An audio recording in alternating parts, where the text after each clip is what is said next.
Hello everyone. This week we are reading two parashot, Tazria and Metzora. Parashat Tazria begins with the miracle of birth, but it focuses on the impurity, tumah, that follows. This teaches us the first great life lesson. Holiness requires space. When a mother gives birth, she has just hosted the ultimate light. When that light leaves to become a separate child, she fills a spiritual void. This isn't a sin, it's a reminder that we are vessels. We must be mindful of what we carry. Every time we achieve something great or bring something new into the world, we must take time to recalibrate and recognize that the power didn't come from us alone, it flowed through us. We learn to honor the entry of life with humility. The transition to Metzora deals with Tzarat, the skin affliction. In the ancient world, your skin was the map of your soul. Our internal state eventually becomes our external reality. We often think we can hide our bitterness, our jealousy, or our resentment behind a polite smile. But the Torah suggests that our skin, our outer life, our reputation, our relationships will eventually show the spots of what is happening inside. To live a healthy life, your inside and your outside must be in harmony. The core lesson of the Metzora, the leper, is the danger of evil speech. The sages explain that Tzarat came as a result of gossip. Speech is the breath of life. When you use your breath to belittle another person, you're using your life force to diminish theirs.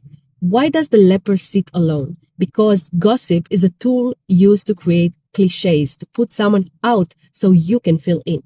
The Torah responds, if you want to put others outside, you will find yourself outside. It teaches us that the isolation we cause others will eventually become our own. The healing process for the Metzora is the most practical life lesson of all. The priest uses a piece of cedar wood and a hyssop branch. The cedar is a massive towering tree. It represents pride. The hyssop is a tiny lowly bush. It represents humility.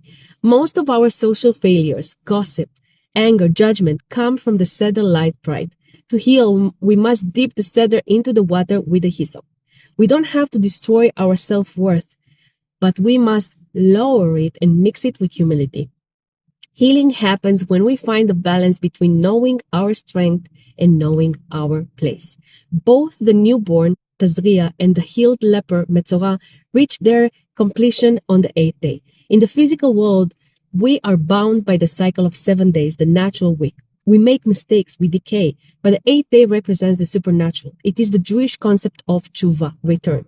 No matter how leprous your life has become, no matter how much you have spoken poorly or acted out of ego, you are never stuck. The 8th day is the door that is always open for you to redefine yourself and start over as a new creation.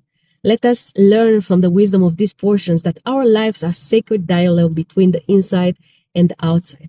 Let us learn that our words are not empty breath, but the very tools with which we craft the world around us. Let us strive to be like the hyssop, approaching every person with humility and kindness, so that our vessel remains pure and our light remains bright.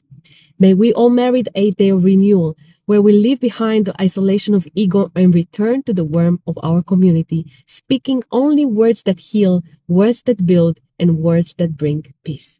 Shabbat Shalom.